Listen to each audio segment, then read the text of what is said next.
Thank you again for joining today. I'm looking forward to this conversation. What I wanted to discuss today is the transformative nature of human resources. I've been talking to GDS folks, and they said, look, what would you like to talk about? I said, what do you think the audience will be interested in?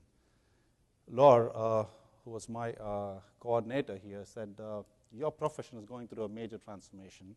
Why don't we talk about that? I said, okay, I'm sure folks in the audience will know a lot more about what I know about HR. So let's have a conversation around the transformation we're going through, and I think it's a work in progress.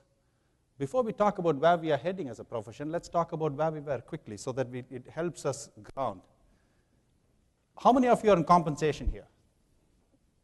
Any compensation folks? In compensation, we are trained, right? Anytime you're looking for something, anytime you're going to look at something in the past, or anytime you're trying to benchmark a job, you always look for anchor points.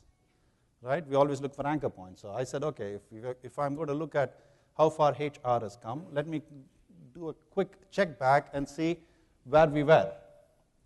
And the best place to go, right, since majority of folks here are not just small and medium businesses, but some Fortune 500 companies, I said, let me go to a Fortune 500 company, which has been very successful, a global multinational company, and see what HR was.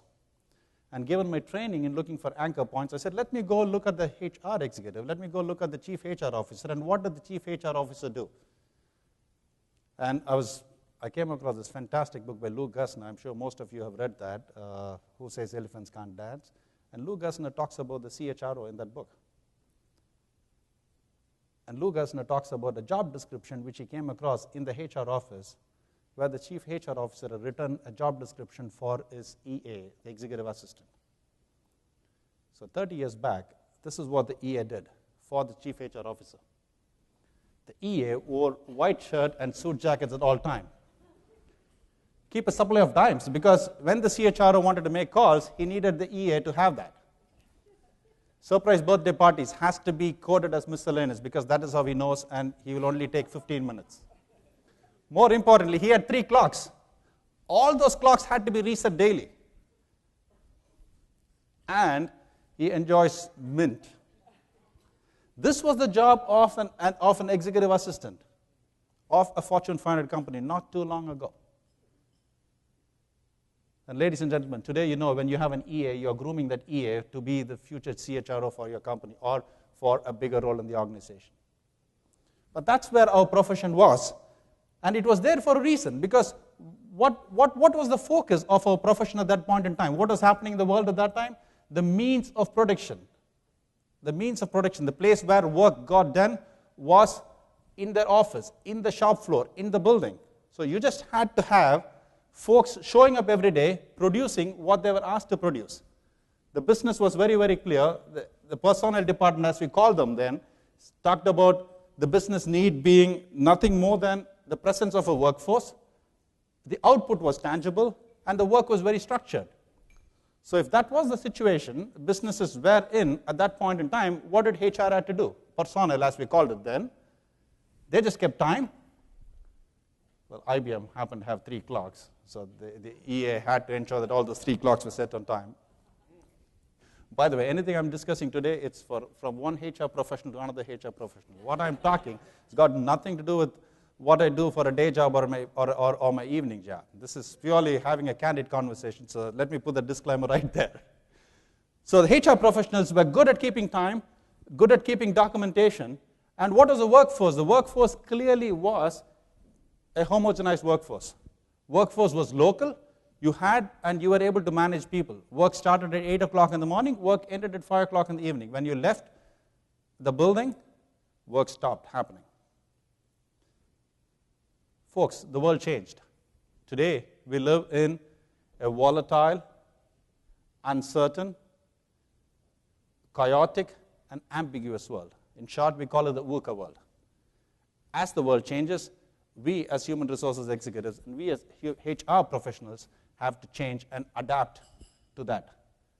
The change was driven by multiple factors, both external and internal. When you talk about external factors, government regulations. Today we deal with a lot more government regulations. Boards are scared about signing documents, or the CEOs are scared about signing documents today because there's so many regulations which we need to deal with. work-life integration. Employees not just want to have a great work experience, but they also want to ensure that they are successful in their personal life too. If we could invite Marisa Mayer one day, we should find out a way to ask her how she will successfully do that at Yahoo, but that's for a different conversation. But that's what the external world is telling us today, right? Technology prevalence, internet happened, technology happened, analytics happened. HR is no more an organization which counts the number of employees in an organization. Today we make people decisions based on analytics. How many of you had a chance to read the latest HBR where we talk about how Google sold their engineers about the managers, about the importance of managers? Great article. In case you folks have not read it, we should read it. Intuitively, we know that managers have an impact. But Google being Google, the engineers did not believe it. And they said, look, tell me why I should report to a manager. I know my job better. I'm an engineer. I know what my deliverables are. I know what the output which is needed from the job I do. Why should I even report to this manager? Because he or she is only going to end up micromanaging me and telling me what to do, and I need freedom. And Google used analytics very well, very effectively to prove the effectiveness and the importance of having managers. So that's the world we live in. External factors, and then there are internal factors. Internal factors is all around strategy and culture. Organization strategy, when you deal with an organization which deals with multiple countries, I've worked for a couple of companies where we have spread globally. I was lucky enough to work in a couple of continents where I had first-hand experience of how cultures impact business strategy. And I was telling Sid in my table, day in and day out, each one of us experienced the fact that culture will eat strategy for breakfast. And that's absolutely important. So that's the challenge we're dealing with from today, and our profession is changing. This is the workforce of the day. We deal with a multi-generational workforce. We deal with multiple ethnicities. We deal with multiple genders. We deal with multiple generations. Talk about generational diversity. You're not just dealing with baby boomers, not just dealing with Gen Xers, now we're dealing with Gen Ys. Right? They say by 2015, 40% of our workforce will be comprised of people who are Gen Ys. And Gen Ys, as loosely defined as folks who were born after 1979. Which leads to different challenge. What does the business need today? The need today for a business is all around aligning strategy globally. Because you're not just talking about launching a product today in a particular market. When Apple launches a product in California or in the US, simultaneously they're talking about the strategy for Brazil, they're talking about a strategy for India, they're talking about a strategy for Russia, they're talking about a strategy for China, if they can find a way to get to China. Presence of a strong culture is important. Market leadership, these are the business stuff which the business leaders need. And to help manage that, the challenges of a HR leader today is very, very different. You're dealing with multiple stakeholders. You start with the board. Today, board places a lot of importance on talent. In the past, the folks who were in demand, executives who were in demand to get on the board seats, were more former chairmen and former CEOs and possibly former CFOs. Today, CHROs are in demand. Boards want talent experts, professionals who have successfully managed talent in organizations to be on boards, because talent is a critical item. So the HR professional needs to manage the boards, needs to deal with executive compensation. How do you compensate your boss? How do you have a conversation with the board about the fact that your boss is making less money or more money? So that's something which we need to deal with today. Diversity and inclusion, the more diverse we are, given the world we live in today, the better it is for us to penetrate multiple markets globally. Diversity, when I talk about diversity, I'm not just talking about race and ethnicity, I'm talking about generational diversity, because our customers are generationally diverse. Succession planning, talent management, learning, workforce, and the list goes on. In the meantime, something changed. What happens to the workforce? It is multi-generational. Workforce is global. You want this global workforce to execute on a business strategy. The success of a HR professional is defined by the ability of the workforce or the ability of the HR leadership team to deliver a workforce that can execute on the business strategy. But that's the workforce we're dealing with today. How do you use this workforce? How do you ensure that this workforce delivers on productivity? How do we ensure that this workforce is of the highest quality? How do you ensure that you hire this workforce at the right time at the right cost? And in addition to all that, how do you ensure that this workforce stays engaged to execute on a business strategy? Talking of engagement, anytime you have doubt, you go to Gallup for a survey. And Gallup did a survey. Gallup surveyed 350,000 employees over a 3-year period. And they ran a survey on engagement, which gives us an idea about the state of the workforce. And ladies and gentlemen, we have a challenge. Only 13% of the employees whom we deal with today are engaged. Just 13%. If 13% of the employees are engaged, what happens to the other people? 63% are not engaged. They just quit. By the way, they just forgot to tell the HR manager that they quit. They just came, they come in, they do the job, they punch the time, do what they've been asked to do or to the best of their ability or whatever they can do, and draw a paycheck and go on. Essentially checked out. But that's not the worst. The worst is yet to come. These are people who are actively disengaged. That's the challenge of the workforce we're dealing with today. We just have a very small percentage of employees who are engaged. A big chunk of folks whom we deal with on a daily basis are just there, not really engaged.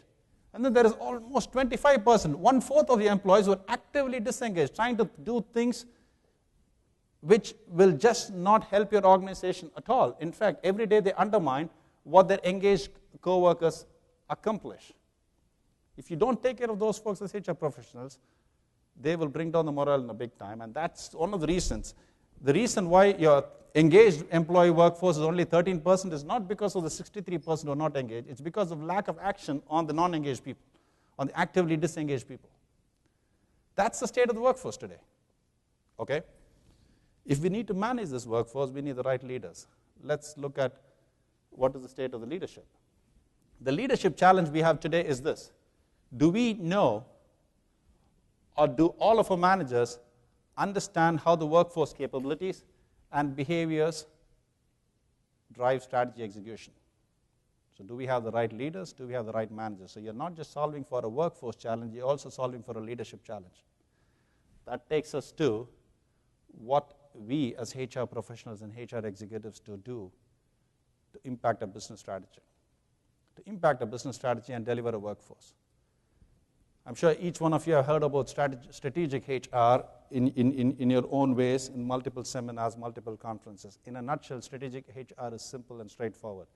A good, strong HR professional is someone who understands the business strategy, understands the multiple levers which impact financial success by delivering on the HR strategy. It's not just the financial success you need to worry about, it's also the success of your customers. If you do things well, how will it look like for customers? And for that to happen, what are the internal processes, operational stuff which has to happen in an organization? For all this stuff to fall in place, you need to have the right workforce. There are human capital implications in each and every column you see here. A successful HR professional, a successful HR leader is someone who could make this work, someone who could align the organization, and who can ensure that all these moving parts, all these multiple dots can be connected to help deliver the right workforce. A workforce which is engaged, workforce which understands the business strategy, workforce which understands the connection between the work they do on a daily basis and impact the larger business strategy, which will lead to financial outcomes, which will lead to customer success, which will ultimately lead to better stock price and taking care of multiple stakeholders. So if that is shareholders, then that is something which you take care of. That, my friends, is the challenge today. What does the future of HR look like? A good future HR organization, a forward HR organization needs to ensure that these 4 things are in place. 1, a good, strong, solid human resources strategy. A strategy that will ensure that you understand the business needs and come up with the right workforce which has the capabilities to execute on the business needs and execute on the strategy.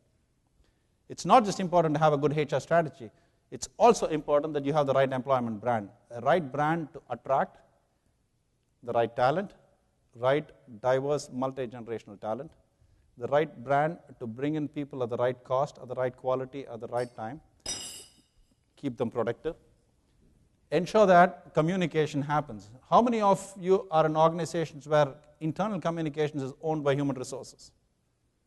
That is a future-looking organization. That is a futuristic organization because it's you who could impact the messages which happen. It's not the marketing organization which owns communication. Just as you differentiate your product in front of your customers in the external marketplace, it's important that you clearly have the right value proposition for the organization, for your employees in the organization.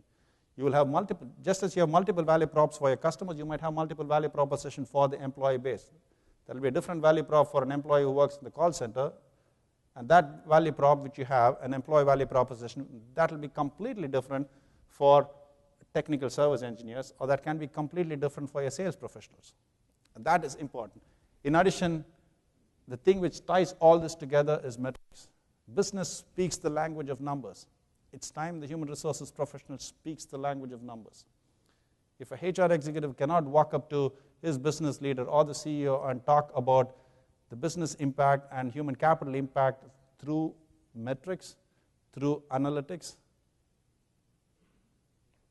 then we have an opportunity to hire a new CHRO in that organization.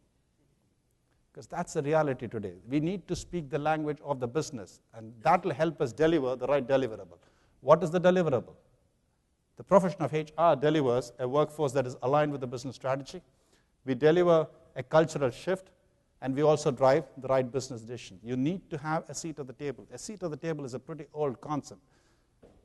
A CHRO not just needs to have a seat at the table today, but also needs to have a voice at the table.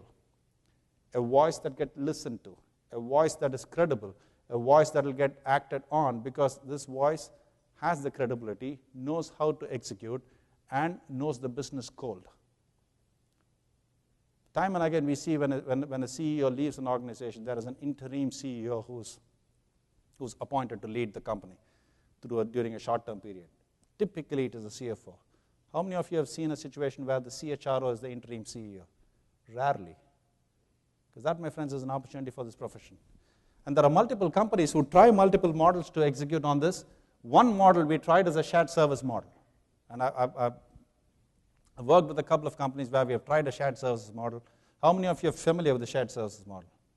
It is a way of making things work, and it's been in existence for over 15 years. Some companies do an entire rollout of this shared services model across the globe. Some do it in pockets, some do it in geographies. But in some shape or form, it's time we focus on the higher value-added work of a HR professional and look at all non-value-added work, which is, to use Dick Beatty's words, categorize work into A, B, and C. A is the high-quality work, and C is work which could be done by anywhere, by anyone. And take those C jobs out, or take the C work out. There is an opportunity. There is a huge opportunity for us as HR professionals and HR executives to impact and shape cultures, shape businesses, and impact societies in the future. And that, ladies and gentlemen, is something which keeps me excited, keeps me going, and keeps me in this profession. Helps me wake up in the morning to look forward for the next challenge to go solve for. With that, thank you very much. Let me close, and I'll be more than glad to take questions. Hi, I'm Marion Wilson with Bank of America Merchant Services. And when you're talking about taking out the non-value-added services, what are some of the things you've outsourced or taken out that may be a little bit non-traditional? Great question, Marion. Thank you. And as I told you, I'm specifically not going to give you examples which I did in my company, current one. I could talk about stuff which happened in some companies. I can also talk about work which we did in the prior companies I worked with. We started by looking at work in human resources, categorizing work into 3 categories, A, B, and C. A is work which has an impact directly on the business outcome, work which needs to be done. Example, role of a business partner. Working with your business leaders, understanding the business strategy, articulating a HR strategy to impact the business results. That needs to stay. A category work. We categorized HR work into B and C too. B category work are work which has to happen, but work which does not need a high level of technical expertise, but work that has to definitely stay inside the firm. work which can't leave your office, your building, which you can't outsource, but you will still need to do it. Work-related things like executive compensation, work you do on higher-order benefits work. Those work category B. C category work are transactional in nature. Work which can be done by anyone, anytime, which deals with non-confidential information. It just happened to come to HR because that's where it always belonged. And we just keep taking it, and we kept taking it for the last 25, 30, 40 years, and it just stayed with us. And they said, they looked at that, and they said, no, that's HR work. So that work was taken, outsourced, offshored. There are times where we just stopped doing it. Like, for an example, in one of the firms I'd worked with earlier, we had travel which was handled by HR. And we had an entire travel department fully staffed, company badged. I hope that answered your question, Marian. Thanks. Folks, thank you very much. It was a pleasure speaking to you. Thank you, Bala.